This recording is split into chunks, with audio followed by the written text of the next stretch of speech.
glimpse of this wonderful book. It is one of the 5 books of Moses. We've talked about that. It is book number 3. It is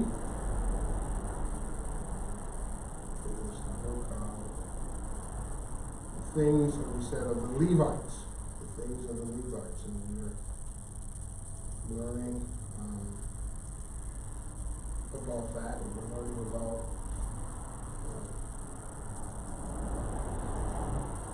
this wonderful book that speaks of Christ.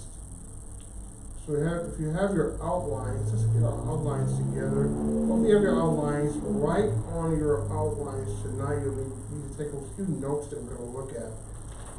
We are in chapter 3, so if you have your outlines in chapter 3, you may want to write in a little bit of what we're going to be talking about for tonight. We're going to talk about this, chapter 3, the peace offerings. You who are listening via our broadcast on our web, thank you for tuning in with us this evening. If you have your Bibles, get your chance to get your Bible. You're still in the book of Leviticus, chapter 3. If you don't have your outlines, you can click on our blog page. If you go down on the right-hand side, scroll down, you'll see a section called Leviticus.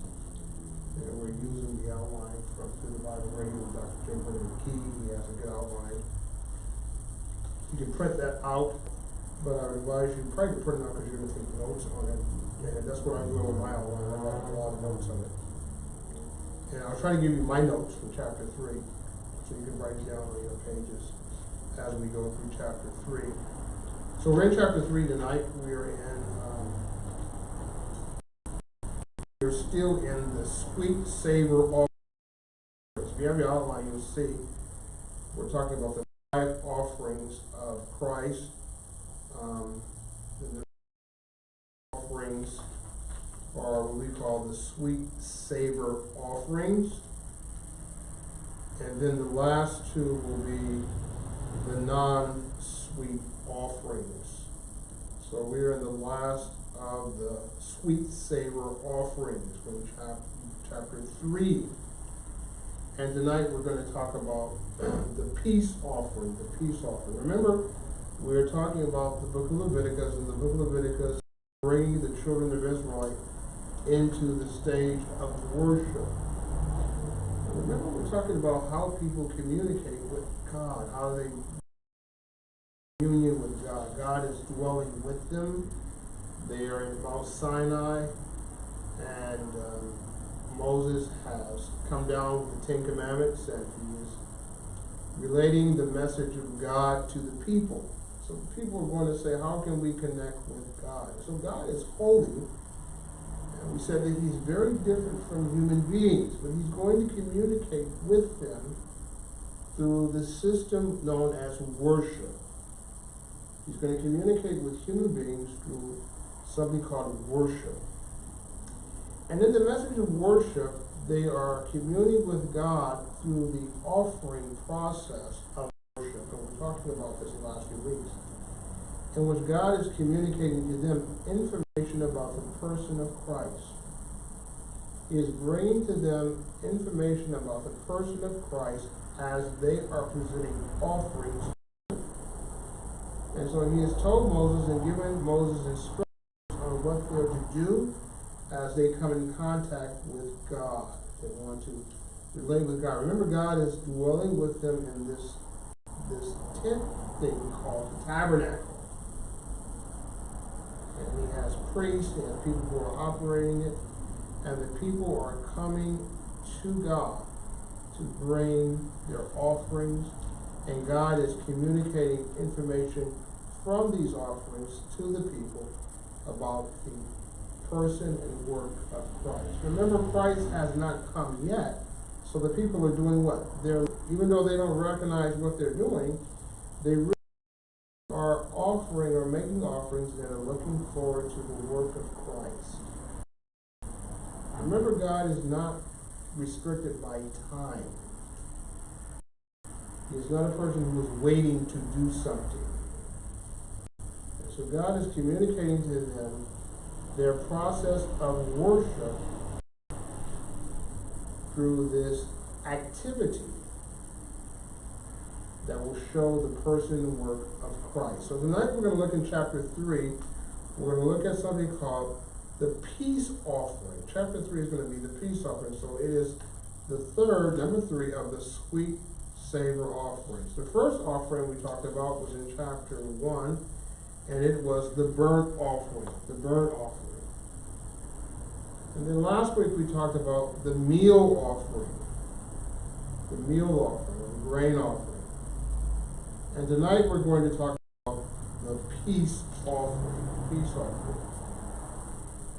Really a better word for this would be kind of what I would call maybe a thanksgiving offering, or a unity offering, or some form of community offering in which God is communing with his people through this offering. Now, this offering is different from the burnt offerings. It is different from the burnt offering. This offering, we're going to look at the differences in a moment, but this offering is bringing man and God in community in which man is being thankful to God. He is being thankful to God. It is a offering of thanksgiving. And what makes this offering unique is that man is going to be a participant in eating the offering. Now the other offerings were burnt up. The burnt offering was burnt up, and nobody got to eat that. The offering was given to God. Burnt offering, remember that? And then the grain offering, only the priest could eat that. But in the peace offering, what's interesting about the peace offering is that the people and God are going to be involved in the consumption of this offering. Now we see the activity of this offering, how the offering is in chapter 11:21. So we're going to go there for just a minute. We're going to look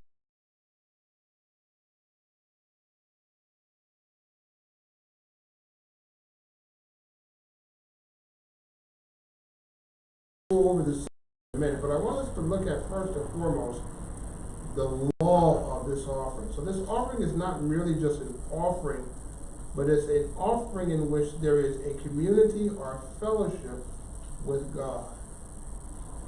Remember that we are, as Christians, and we are as human beings, we are designed to worship God. That's our design. That's what we're made for. That's what we will be doing throughout eternity. We are made to worship God. We're made to be in community with God. And the way that we are in community with God, we are glorifying Him forever.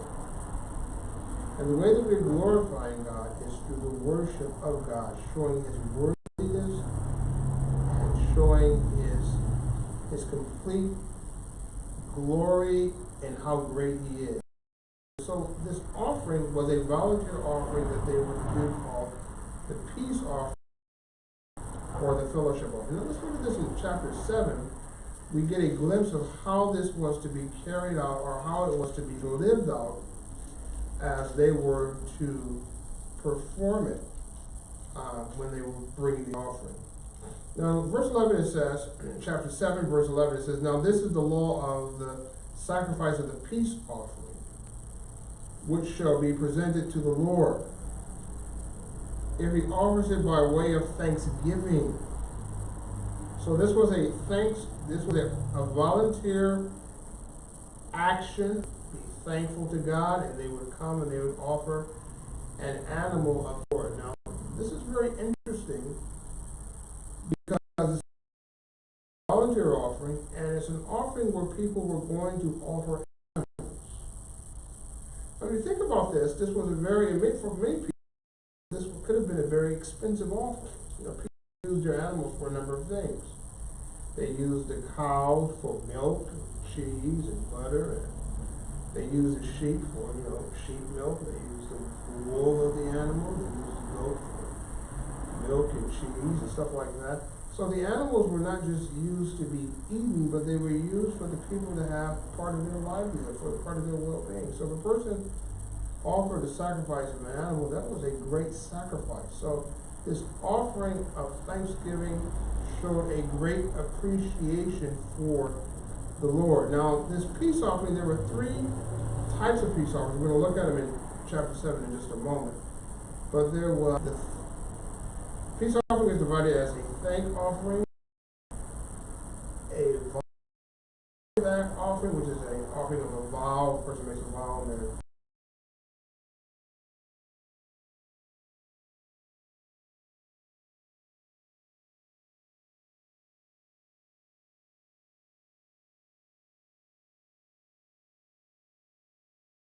which shall be presented.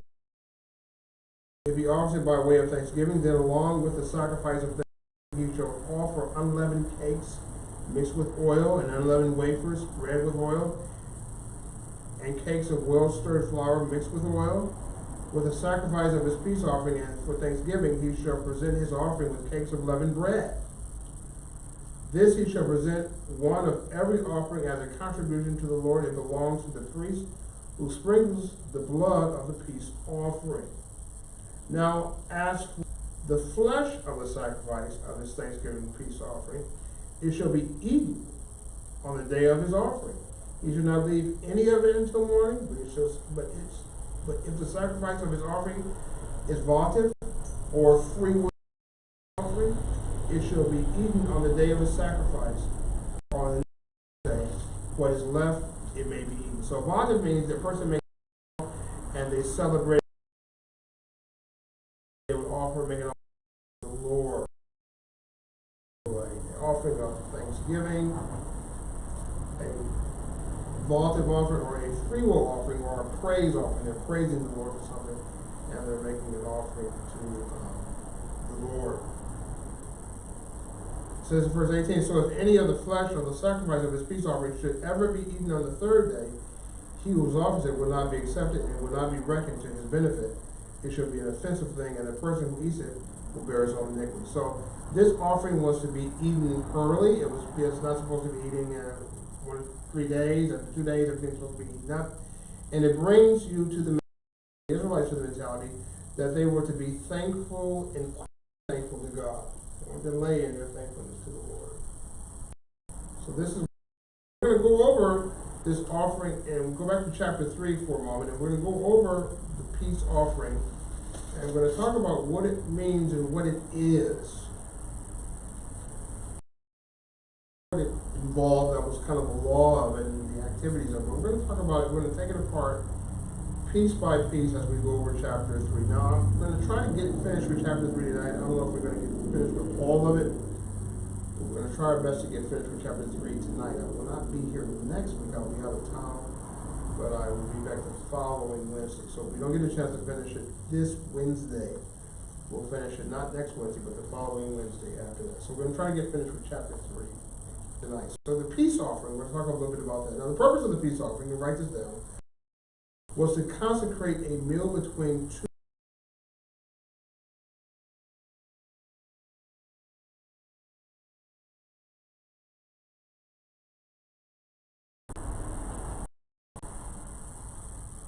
So what you're doing there, peace. In other words, when you look at it in its bigger picture, the burnt offering is the acceptable offering of Christ. The acceptable offering of Christ before God. And God is satisfied with it, the Father, and we are satisfied that Christ has done something for us, and so we are thankful for what Christ has done. The Father is accepting of the offering that Christ has offered, and together we are thankful as a unity in sharing a communion or fellowship. So the peace offering involves man and God communing and being thankful for the work of Christ. Man and God being thankful and appreciative that Christ has brought forth a peace of fellowship, that we have fellowship and peace with God. He has broken down the barrier. Man and God can now have communion. Man doesn't have communion with God because of sin. He is separated from God. And so the peace offering symbolizes how we have communion with God. Now, when we look at this, it relates to remember the burnt offering. This was offering. Burnt offering and the peace offering are two different offerings. When you offered the animal on the sacrifice, the entire animal was consumed. The entire animal was consumed. But in this offering, it's going to be a little bit different because we're going to only see only certain parts of the offering are consumed. So let's begin chapter 3, get our feet wet, and we can get through with it.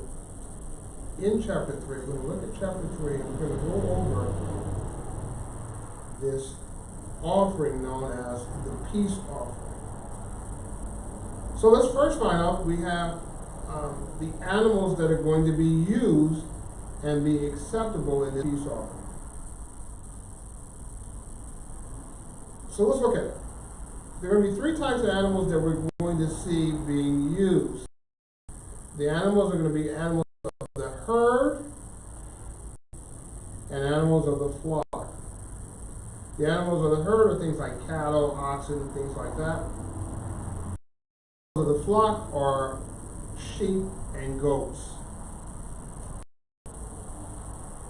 Now the peace offering is different from the burnt offering. Remember the burnt offering, you can bring a bird. Remember that? You can bring a pigeon. In the peace offering, you don't bring any birds. No birds are accepted in this offering. So the first thing we say is going to be in the peace offering, if a person that says in verse 1, now if his offering is a sacrifice of a peace offering, if he is going to offer it out of the herd, whether male or female, he shall offer it without defect before the Lord. So now, another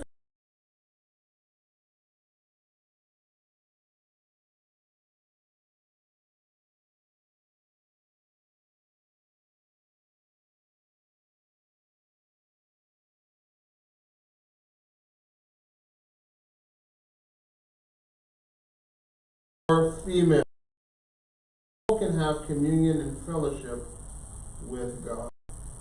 Christ brings communion and fellowship with all people before God.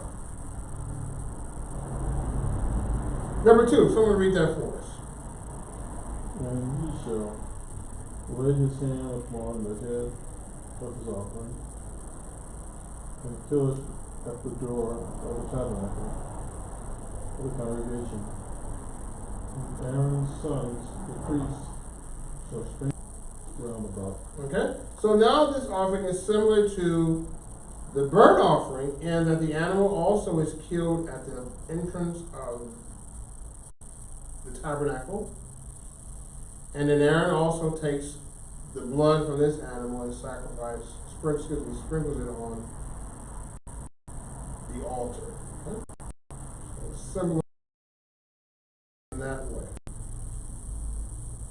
Now, the offering is different. We begin to go to verse 3 from the burnt.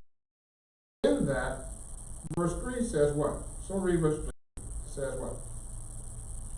Then he shall offer the sacrifice of the peace offering and offering made by fire to the Lord, the fat that covers the entrail and all the fat that is on the entrail. Okay, so you now are going to take all of the fat that is inside of the animal. When you cut the animal open, you're going to take the fat off of the animal, all the fat that's in the animal. I remember when I took biology, we had animals that we had to cut open. You see how the fat is connected to the animals. It's around this entrails, that means the inside of the animal. And verse 4 says what? The two fat that is on them by the flank, the fatty lobe attached to the liver above the kidney, he shall remove. Aaron's son shall burn it on the altar upon the burnt sacrifice, which is on the wood that is on the fire, as an offering made by fire, a sweet aroma to the Lord. Okay, so now the liver, the kidneys, all that is to be given to the Lord.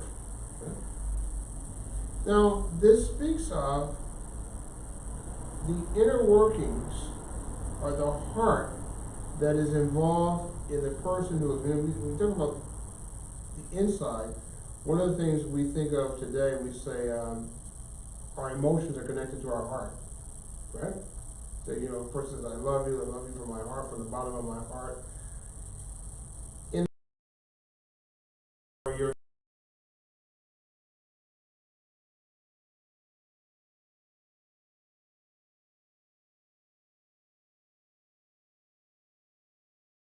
of thanksgiving. So is being offered to the Lord. Christ now has made it possible in which you now are thankful to such an extent that the internal workings of who you are recognize it. You're emotionally driven to say thank you, be connected to God. And so this is symbolized by the internal organs and everything, and the fat. Now the fat is seen as being the best of the animals, the richest part of the animal. You see that sometimes with meat. You know, if you have a steak and a steak is really marbled with fat, it's considered to be the best cut. So the fat was considered the best part of the animal.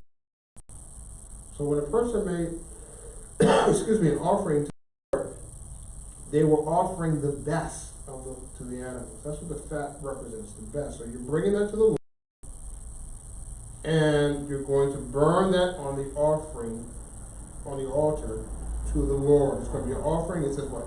A sweet smell or aroma or a savor to the Lord. So the Lord is satisfied with that burning on the altar towards Him. So that's the part is going to be given to God. Now the priest and the person who is offering the animal, they're also going to eat part of the meat, but they're going to eat a different part of the meat. Now the burnt offering, the offering was burnt up. Nobody got a piece of it. It was burnt up entirely on the offering, on the altar. But here, this offering, because it is a part engaging in it, not only is God going to get a part of it, the person who is bringing the offering is going to get a part of it, and Aaron and his priest and his family are going to get part of some of the offering as well. Now, on the offering, are being put on the altar. What? The inside, or the fat, the kidneys, the liver, that's the only thing that's going to be burned on the offering. And the burnt offering is not so. Okay? All the whole things. Now, also in the burnt offering, they had what? Birds. You couldn't eat them. No, you're not going to be. Everybody's not going to beat off a pigeon. The pigeons are pretty small little birds, and we can't have a complete communal offering with that. So that can't work. So animals of the herd and animals of the flock are going to be used. So he's going to give an example of how to do for each of the offerings.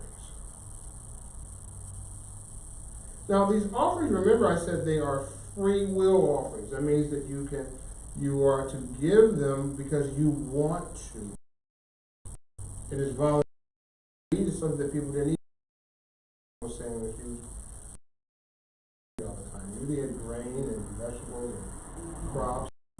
Once in a while you ate meat. And the same thing with these people. Once in a while you ate meat because meat was very expensive. And you needed your animals, and to eat them for meat would not always be that would be something that you would celebrate. What they would usually have for meat in the country, they'd have hogs. You eat the hogs for meat. But in the Jewish culture, you don't eat pigs or any kind of pork. So when a person offered an animal like a goat or a sheep, something like that was a valuable thing. And so this was something that was volunteer. They could give it as a thing. They were thankful to God for something, and they wanted to bring this offering to the Lord. Okay, that was verse 5, I'm sorry. Verse 6, let's start there. Give his offering as the sacrifice to the Lord.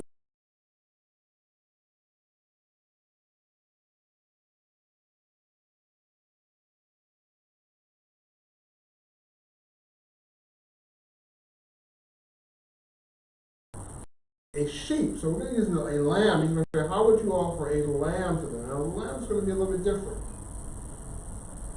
The offering of the lamb is going to be a little bit different. The lamb is a very interesting animal. They use a lamb for what? Wool. They use a lamb for everything. Christ is seen as what? The Lamb of God. So the lamb is seen as the ultimate sacrifice. And this is the ultimate act of thanksgiving. The person would use the lamb. A similar way of taking apart the animal. Look at what it says in verse 6. If his offering is a sacrifice of peace offering, the Lord is of the flock, whether male or female, he should offer it without blemish. If he offer a lamb as his offering, then he shall offer it the head and kill it before the tabernacle of meeting. And Aaron's son shall sprinkle his blood all around on the altar. Okay, so for verse 8, it says a similar thing of taking the animal, killing it before you bring it to Aaron and his sons, and they're going to take it and sprinkle the blood of the lamb on this offering. Now, the lamb also is going to be taken apart in the same way, in which we're going to see the internal parts taken apart. Verse 9, it says, from the sacrifice of the people of the Lord is fat. Now, it says also the entire tail, which should be removed from the backbone, and the fat that covers the entrails, that is on the entrails, and the fats on them, which is on the loins, over the liver, which shall be removed with the kidneys. So now, the lamb also has a part of the animal where the fat is on its tail. That's a special kind of lamb. In the Middle East, they would have lambs that had long tails, and a good delicacy would be the fat part. It would have the most tender meat on the tail end. You take the tender meat on the tail end, the fat of the entire animal, and that's going to be offered to the Lord. You're going to give that to the Lord. That's the best piece to the Lord. So the act of thanking the Lord is that you are giving your best to the Lord. You're recognizing symbolically that Christ is the best. He has been given for you, and you in your activity are thankful to God for what He has done for you. Now, the people are doing this not knowing anything yet about Christ, but they are offering and acting in faith. They are looking, even though they can't see it, they're looking forward to the coming sacrifice. Now, He's come, He's died for our sins, He's risen again, He's sitting on the right. Back in faith to what. So we don't offer as a sacrifice. Christ has completed that. He has already finished that activity. All these actions that the Israelites are doing, they are doing as symbols, waiting for the true Lamb that will come. They are acting out symbolically, waiting for the Lamb that will come, in another 2,000 years or so. They're waiting for that. But they don't know that they're waiting for that. So God is carrying them saying, hey, this is what I want you to do. You're carrying this out and you're carrying out this activity. So they're carrying and they're using the best parts of the lamb. They're using the tail, using the fat, and all that is to be given to the Lord, and that is to be burnt up on the offering table. Verse 11. Now you said that the lamb had a long tail? Yes, these lambs had a little bit longer tail. The tail was a little bit longer. It wasn't like a lion, of course, or a cat. A little bit longer, and that tail had a little fat on it, and had a little meat on it. It was the tender part, and you'd use all of that. You'd eat part of it when you'd be roasting the lamb. You'd roast that little tail part as well.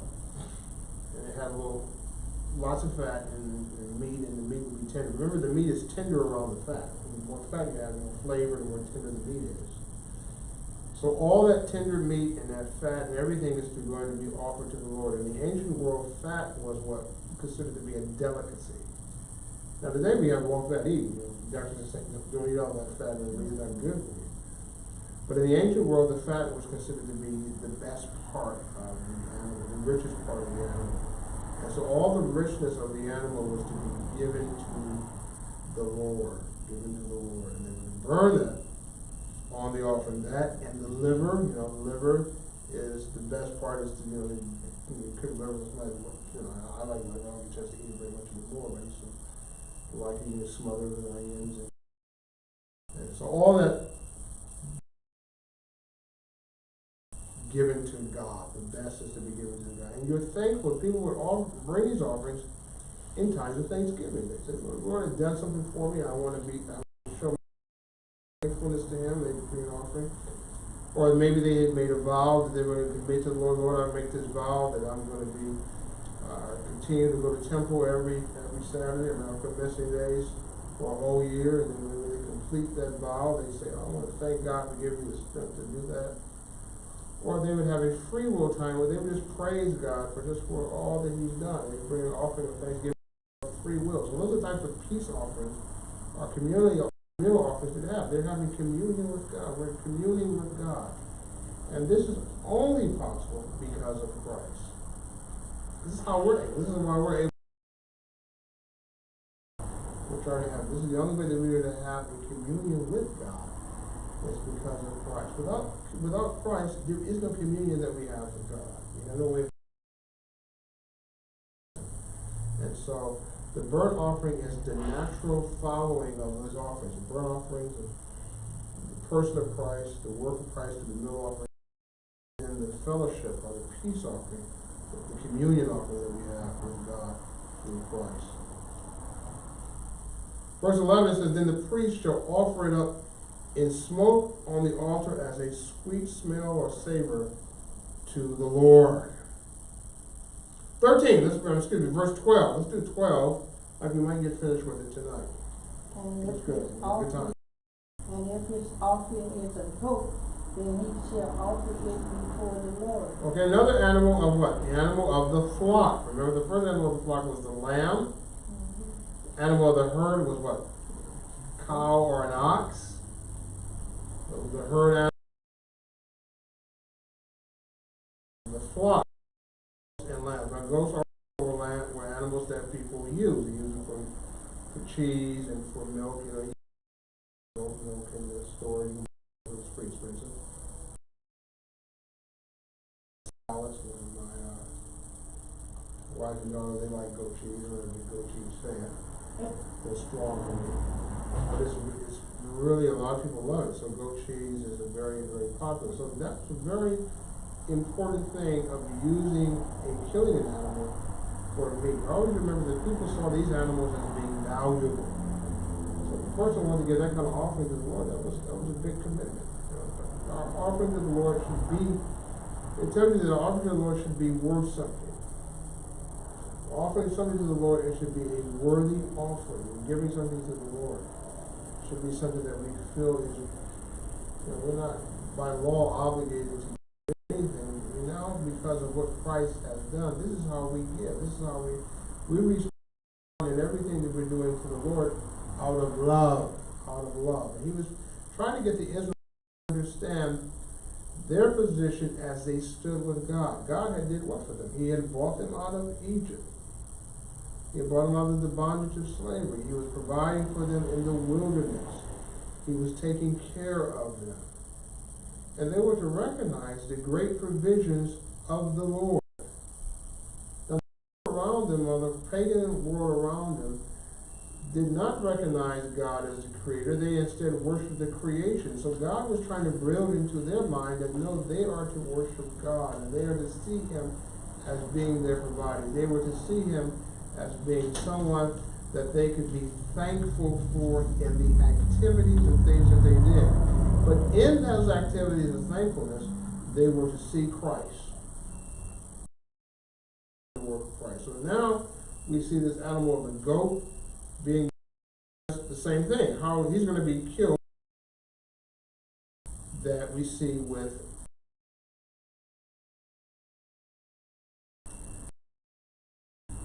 He shall lay his hand on his head and kill it before the tabernacle of meeting, and the sons of Aaron shall sprinkle his blood all around on the altar. Okay, so they do the same thing that they did with the other animals. It's kill the animals, kill you. You as the person who is bringing the animal, you kill it, right? Aaron doesn't kill it, you kill it, and you give it to Aaron, and then Aaron and his sons take it, and they begin to take the animal and sprinkle the blood on the altar. Verse 14. And he shall offer thereof his offering made by fire to the Lord. The fat that covereth the inwards, all the fat that is upon the inwards. So they gave, Aaron would sprinkle all this fat off the animal. But all the fat is around his liver, all the fat is around his inward part, get all that fat out of there.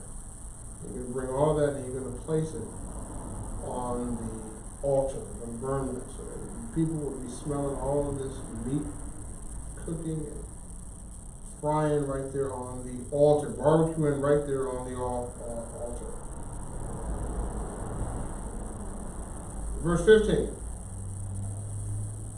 The two kidneys and the fat that is on them by the flanks, and the fatty liver above the kidney he shall remove, and the priest shall burn them on the altar as food, and offering made by fire for all the fat is the Lord. Okay, so all of the fat belongs to the Lord. So all the good parts of the offering belong to the Lord. They are trusting the Lord that the Lord is, as they are providing their best, they are trusting that the Lord is going to continue to be the provider for them. God is going to continue to provide for them. They are giving these offerings then in faith and in trust that no matter how much they give, no matter how much they provide, they're giving the best to the Lord. And they're trusting that God is going to continue to provide for them. The same way we do the same way as Christians. We see that God has provided for us through Christ, and then we can give freely in an understanding that God will take care of us. That we are giving our best, we're giving our best work to Him. Whatever we offer and whatever offer we bring to the Lord, it is to be an offering that is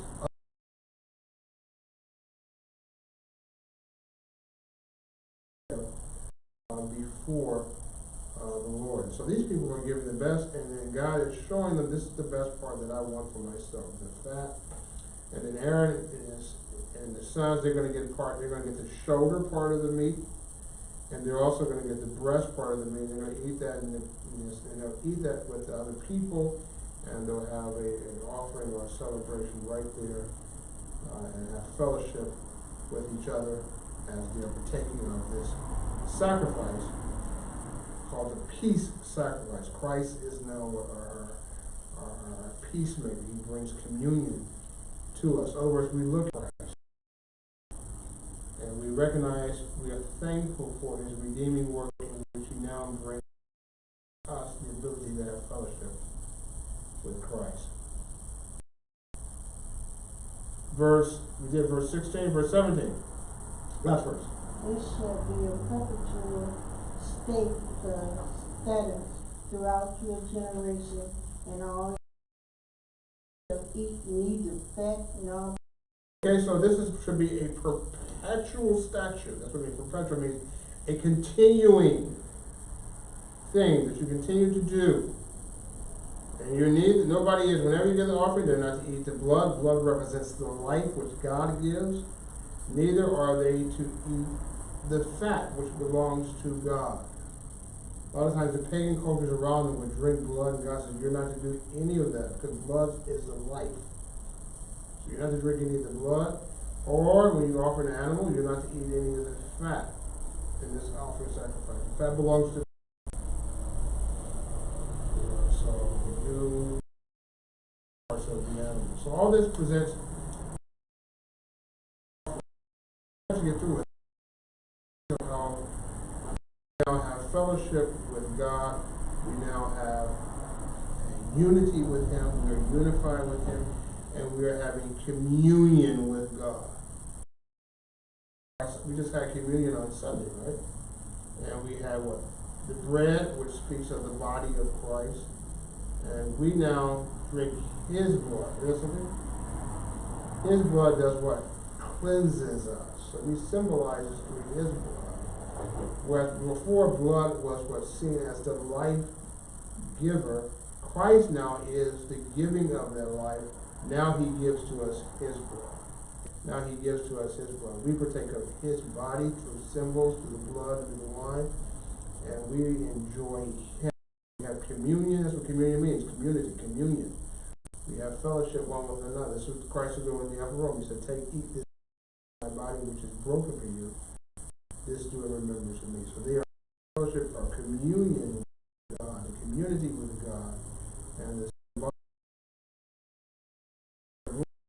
But now that Christ has completed the work, they are now able to take or participate in taking of His blood, which is the true blood, which was shed for our sins. Remember, the Bible said what the blood of animals cannot what? Cannot take away sin. They're merely symbols. So Christ had to come and to take away sin. So God has the Israelites doing all this stuff in the wilderness, and now they are understanding the way in which they worship God.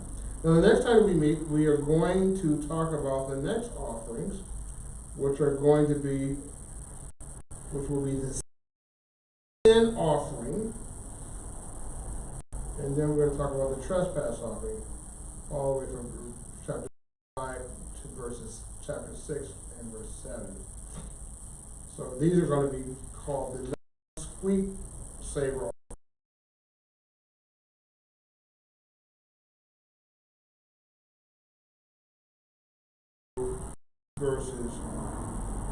Chapter 4 through verse 6. So read those, and we will meet again back on, not this week, but the next Wednesday after. So read over those and go over those for chapter 4, 5, and 6. Any questions or comments? So why are they called? Why is it called a peace offering? They're having peace. They're having fellowship. And really, a better word for it is a thanksgiving offering. A thanksgiving offering. They are thinking of the peace of fellowship that is brought in communion and man.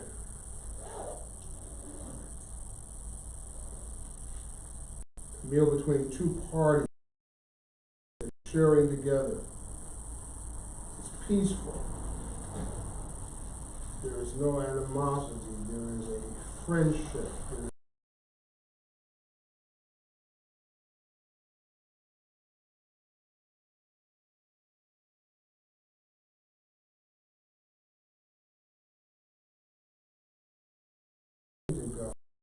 This is called the peace offering. Peace offering is divided, when we say, into 3 types of peace offerings: a thank offering, a votive offering, which is a offering of a vow, and the free will offering is offering as praise. So those are the 3 types of peace offerings. The offerings are 2 types of animals, remember? Animals are what? The herd, animals of the flock. It can be what? Male or female. What else? The offerings are not going to be completely burned. Only part's going to be burned on the offering is what? The fat. The fat and the things. Then after that, then the other people can have. If that's been done, then people can have access to the other.